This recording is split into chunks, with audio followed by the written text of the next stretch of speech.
Fala galerinha de xadrez, tudo beleza? Ó, essa partida aqui ocorreu aí entre a Judith Polgar e o Garry Kasparov no torneio de Linares de 1994. O torneio de Linares é o torneio da Espanha, é um dos torneios mais importantes aí de xadrez, é considerado o Wimbledon do xadrez. O Wimbledon é o maior torneio de tênis, né? Então é frequentemente feita essa comparação. É um torneio fortíssimo aqui, são partidas pensadas, tá bom? Então são partidas longas aí, com muita qualidade. E aqui a gente tem então dois ícones aí, né, de agressividade, dois ícones de um jogo agressivo, de um jogo com força, e realmente a gente sabe aqui que vai ter sangue, né? São gladiadores, né? E gladiadora no caso, a Polgar, e a gente tá aqui na arena assistindo essas duas feras aí se atacarem. Vamos dar uma olhada nessa partida então. A Judith Polgar abre, claro, com E4 e não poderia ser diferente a resposta do Kasparov, C5, tá bom? Em geral, gente, para quem tá começando agora no xadrez, por que eu falei que não dava para esperar coisa diferente deles? São lances agressivos. E4 leva a partidas mais agressivas e C5 então é a abertura do Kasparov, ele sabe agredir também com esse lance, tá bom? Chama-se defesa siciliana. A partida continuou com o cavalo em F3, D6, D4, C toma D4, o cavalo toma D4, cavalo F6 atacando o peão de E4, cavalo F6, cavalo C3 e aqui A6. A defesa Najdorf, então, é muito forte, uma das linhas mais agudas aí da defesa siciliana. F4, ó, a Judith Polgar escolhe uma linha bastante agressiva. Aqui existem vários lances, bispo E2, mais calmo. Recentemente se joga muito H3 ou até A3. Mas também existe bispo E3, existe bispo G5, existe dama F3. Enfim, existem várias opções, até F3. Mas aqui a Judith Polgar vai para essa linha F4, tá bom? E a partida segue então aqui com E6, bispo em E2, bispo em E7, roque, dama aqui em C7, dama em E1, cavalo aqui de bem em D7 e A4. A Judith Polgar não permite nenhuma expansão aqui na ala da dama com B5, B4, né, para atacar aqui o defensor do peão de E4. Então A4 tentando parar aqui o ataque do Kasparov na ala da dama. B6 pelo Kasparov, ele quer jogar aqui o bispo em B7, provavelmente a torre aqui em C8. Bispo em F3, bispo B7, rei H1, esse lance profilático aqui da Judith Polgar, né, tirando o rei dessa diagonal onde podem existir complicações no futuro, né? Então, para que esperar, né? Rei H1 antes que seja tarde. Torre aqui em D8 e não para C8. O Kasparov vai para uma ideia diferente. Ele quer jogar o lance libertador D5 mais para frente. Então, torre em D8 preparando, apoiando aí. Bispo em E3, roque, dama G3. A Judith Polgar agressiva vem trazendo as peças aí para a ala do rei. Cavalo C5 pelo Kasparov, fazendo uma pressão aqui em E4. E aqui F5 pela Judith Polgar. E aqui a gente vê já que começa a agressividade aqui da menina. A agressividade da Judith Polgar, excelente jogadora, a melhor jogadora feminina da história do xadrez, com certeza. Jogava de igual para igual contra os grandes campeões do mundo do sexo masculino. Inclusive venceu a maioria dos ex-campeões mundiais pertencentes aí à sua época. F5, então abrindo aqui a possibilidade desse bispo jogar aqui em H6 e já aproveitando aqui a cravada, né, desse peão, tentar alguns temas aí de checkmate, bem estilo da Judith Polgar esse lance. E5, Kasparov fecha um pouco aí a posição, né, não permite a abertura da coluna F, prende aí, né, posiciona melhor os seus peões aí no centro, com um ataque aqui sobre o cavalo. E a partida segue, bispo H6, né, parecem partidas românticas, né, mas não são. São partidas modernas realmente, tem todo um estudo de teoria de aberturas aí por trás, são lances impecáveis, né, não existem erros, não existem vacilos aqui. Bispo H6, atacando aqui então, ameaçando checkmate. Cavalo em E8 então, defendendo. E agora o Kasparov defendeu a ameaça do checkmate e está ameaçando aqui o cavalo da Polgar. Esse cavalo tem que sair daí, cavalo B3 foi jogado, cavalo aqui em D7, o Kasparov vai trazendo um pouco mais aí as peças para ajudar aqui o rei, mais próximas do rei.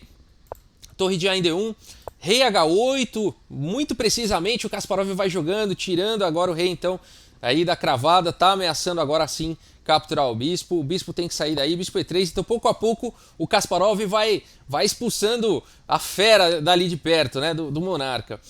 Cavalo aqui de E em F6, dama em F2, fazendo uma pressão aqui em B6, está defendido por enquanto. Torre de F em E8, torre de F em E1. Aqui era de se esperar talvez um lance do tipo G4 aqui pela Judith Polgar, bem estilo dela, seria um lance bem agressivo ao estilo de Polgar, né? Mas ela preferiu jogar aqui com torre de F em E1, não sei como estava o controle de tempo, talvez ela não tivesse... Ela tem os seus motivos, né? Uma grande mestre, uma melhor jogadora da história do xadrez, não dá para questionar nenhum lance dela, mas como a gente gosta, né, e conhece o estilo dela, G4 cairia muito bem também. A torre aqui de F1 foi jogado, bispo em F8, bispo G5, cravando então o cavalo, H6, bispo H4, torre aqui em C8 foi jogado, dama em F1, dando aqui uma casa, né, para o bispo estava aqui, o bispo e a dama meio que se travando, né? Então dama em F1, ao mesmo tempo também colocando aqui uma pressão nas casas claras, né, escravizando um pouco aqui esse bispo, né, defendendo aqui em A6. Bispo em E7 foi jogado, cavalo em D2, dama C5, cavalo B3, dama B4, o Kasparov vai jogando de forma muito precisa também, melhorando aí a posição das suas peças. Bispo em E2, fazendo mais uma pressão aqui em A6, agora sim ameaçando capturar.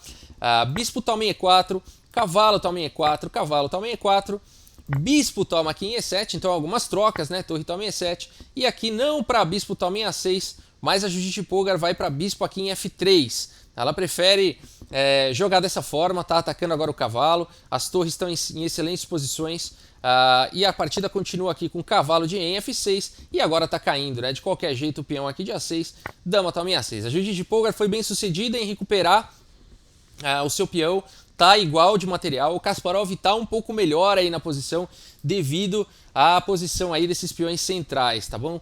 Então o Kasparov tá um pouco melhor já na posição. Torre de E em E8, claro, a torre aqui de C estava atacada, agora ela está defendida, dama em E2 e um lance muito instrutivo aqui do Kasparov, rei em G8, tá bom? E esse lance aqui, se a gente for ver agora, olha a harmonia das peças do Kasparov, né? Todas as peças praticamente estão defendidas, né? Esse peão estava sozinho, agora está defendido, né? Todas as peças, um cavalo defendendo o outro, uma torre defendendo a outra, né? Um peão defendendo o outro, a dama defendendo aqui os peões, só não tem ninguém defendendo a dama. Mas muita harmonia realmente na posição rei G8, trazendo harmonia para a sua posição, né? Trazendo aí, arrumando a casa. Bispo B7 foi jogado, a Judith Polgar é agressiva, ela vai para cima aí da torre, torre C4, dama D2, propondo a troca de damas, dama toma em A4, o Kasparov então ganha aqui um peão, mas a Judith Polgar recupera aqui com dama toma em D6, mas o Kasparov ganha mais um peão aqui com torre C2. Então no final das contas, o Kasparov ganhou um peão e está numa posição melhor. Aqui a Judith Polgar joga o lance cavalo em D2 e agora começa toda a confusão, gente. Por quê? O Kasparov pegou esse cavalo aqui, eu vou tentar reproduzir aqui com o mouse, né? E ele pôs o cavalo aqui em C5 e largou e pegou ele de volta. Pegou o cavalo, ele largou, pegou de volta, ficou zonzando com o cavalo e jogou o cavalo aqui em F8. E, gente, existe uma regra no xadrez, uma regra básica do xadrez, que quando você larga a peça é lance feito, né? É lance feito. Mas a gente tem casos famosos aí, a gente tem o Nakamura, por exemplo, que é um excelente jogador, onde ele toca numa peça, tem a regra de que você tocar, você tem que mexer a peça, né? Quando você solta, já foi o lance, e quando você toca na peça, você tem que mexer aquela peça. No caso do Nakamura, ele tocou na peça, e aí pediu licença, falou que estava arrumando as peças no tabuleiro. Então a gente tem alguns casos polêmicos aí na história do xadrez. O que fazer numa situação dessas? Tem que chamar o árbitro, é confusão, vai dar rolo, pode ser que você seja atendido, pode ser que não, tá? Tudo pode acontecer nessa hora. É a polêmica do xadrez, existe a polêmica em todo o esporte, né? No tênis, será que saiu da linha, não saiu? Bom, hoje em dia os computadores, né, as câmeras ajudam. No futebol também tinha muita polêmica, né? Antes de existir o vídeo, será que passou da linha, foi gol, não foi pênalti, não foi? No xadrez, será que vai ter vídeo também para essas regras? Na verdade teve, tá bom, gente? Vale mencionar que essa partida foi filmada. E existia um vídeo no YouTube onde você via e ficava meio na dúvida, tá, gente? Eu, pra ser bem sincero, fiquei na dúvida se ele largou realmente a peça, se ele largou realmente o cavalo aqui em C5, mas O vídeo não ficou tão claro, não tinha uma resolução muito boa, mas a maioria das pessoas fala que ele largou sim, tá bom? Infelizmente eu não encontrei esse vídeo. Se você souber desse vídeo, estranhamente ele sumiu da internet, tá? Ele é muito difícil de encontrar, eu pelo menos não encontrei. Se você encontrou, souber, tiver alguma informação, posta aí pra gente, por favor, nos comentários, e eu vou ter o maior prazer em divulgar também isso pra todo mundo, tá bom?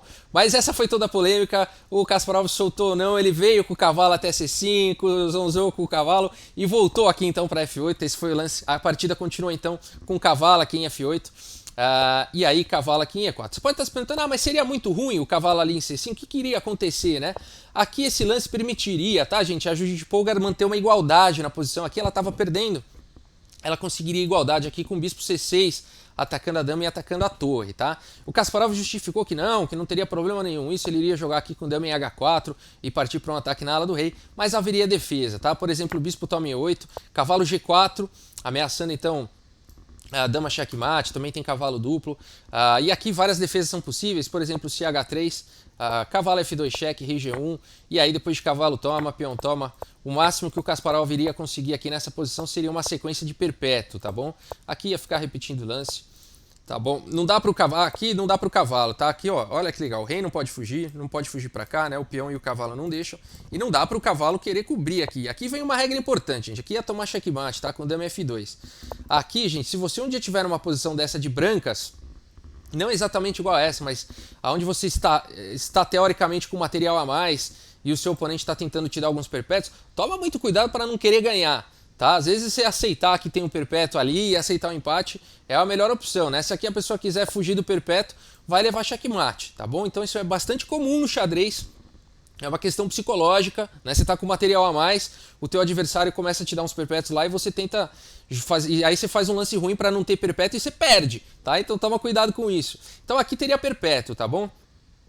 Depois de cavalo G4 também você pode estar pensando, teria bispo aqui em F7, muita gente comentou, essa partida ela é bem polêmica, bem conhecida, tá? E muita gente comentou que teria aqui o bispo F7, mas na verdade também levaria para o empate, tá? Essa posição aqui, depois aqui de cavalo cheque, simplesmente mais uma vez uma sequência aqui de perpétuo, tá bom?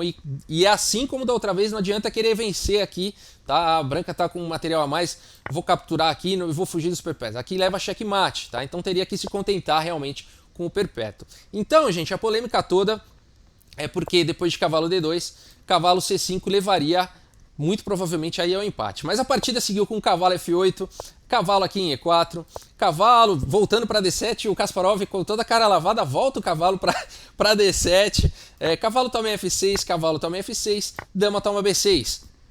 A Judith Polgar igualou de material, mas a posição do Kasparov aqui é muito boa aqui, né? Cavalo aqui em G4, a torre F1 não permitindo então o duplo, mas se bem que pode ser jogado esse duplo agora e seria vencedor, né? Dando um cheque aqui, mas o Kasparov ele pouco a pouco aí vai melhorando a sua posição, primeiro com E4, vai criando mais ameaças, bispo D5, ameaçando aqui o bispo em B3, E3 foi jogado e bispo B3. Bom, aqui a Judith Polgar pelo menos lavou a alma, né? Se ela não pôde jogar o bispo ali em C6 atacando a torre e a dama, agora pelo menos ela jogou em B3 atacando a torre e a dama, né? A partida seguiu com dama E4, bispo toma em C2, dama toma em C2, mas aqui realmente o Kasparov está numa posição muito boa, né? Já está ameaçando aqui o garfo. Torre D8, a Judith Polgar vai com toda a sua luta aí, com todo o seu espírito de luta, tentando ainda alguma oportunidade. Torre toma, dama toma, rei H7, dama E7, tentando segurar aqui um pouco a pressão aqui da subida desse peão, mas depois de dama C4, a Judith Polgar então abandonou a partida, ela saiu furiosa, saiu xingando tudo, teve muita polêmica, teve muita confusão, ela já fez um TED Talks até sobre isso, ela comenta sobre isso, foi uma coisa que chateou muito a Judith Polgar na carreira dela. Ela tinha um sonho, mostrar para o mundo que as mulheres tinham seu espaço no xadrez, que as mulheres poderiam jogar em pé de igualdade contra os campeões mundiais, contra qualquer homem, e ela provou isso. Não foi essa partida que impediu a Judith Polgar de provar ao mundo, né, que a mulher pode jogar sim de igual para igual contra os homens. Mas nessa partida ela saiu furiosa realmente, teve toda essa polêmica e aqui ela abandonou. Por que ela abandonou? Bom, essa torre está atacada e ela tem que escolher se ela libera a coluna F ou se ela libera a primeira horizontal. De um jeito ou de outro vai perder, né? Não pode, por exemplo, jogar aqui torre em F3, vai levar checkmate aqui simplesmente com dama C1, a torre volta, a dama captura seria checkmate, né? Então não dá para largar a primeira horizontal e também não poderia largar a coluna F, porque a dama quer vir para F4, por exemplo, torre B1, a dama F4, ameaçando aqui checkmate. Rei G1 para tentar escapar, E2 simplesmente. E agora, se a dama captura aqui, né? A dama não pode capturar o peão, se não tem sequência aqui de checkmate, né? A dama estaria tirando uma casa de escape aí do rei. Então depois de E2, a dama H4 para tentar segurar um pouquinho, mas simplesmente aqui dama em E3 cheque. E depois de rei H1, cavalo F2 cheque. E agora o cavalo está bloqueando aqui a casa de E1, né? E aí teria que sacrificar a dama aqui para não levar checkmate. Por exemplo, o rei G1, simplesmente o peão promoveria com sequência de checkmate. Então a posição vencedora realmente ali, depois de dama C4. E a Judith Polgar, claro, enxergou tudo isso e viu que não haveria condições. É óbvio que o Kasparov, no nível dele, iria também ver tudo isso. E ela abandonou a partida. Uma partida emocionante, mostra todo o lado agressivo aí dos dois jogadores. A Judith Polgar, ela joga como uma onça e o Garry Kasparov joga aí como um leão, né? Não é nem onça, vamos falar leoa mesmo, né? A Judith Polgar. E uma partida fantástica, polêmica, ficou para a história e por isso que ela foi mostrada aqui no canal. Muita gente pediu, eu acho que vale a pena, é um capítulo que marcou aí a história do xadrez mundial. Então tá aí, registrado aqui no nosso canal. Beleza? Pessoal, muito obrigado aí pela audiência, um grande abraço para todos vocês e até a próxima, pessoal. Valeu!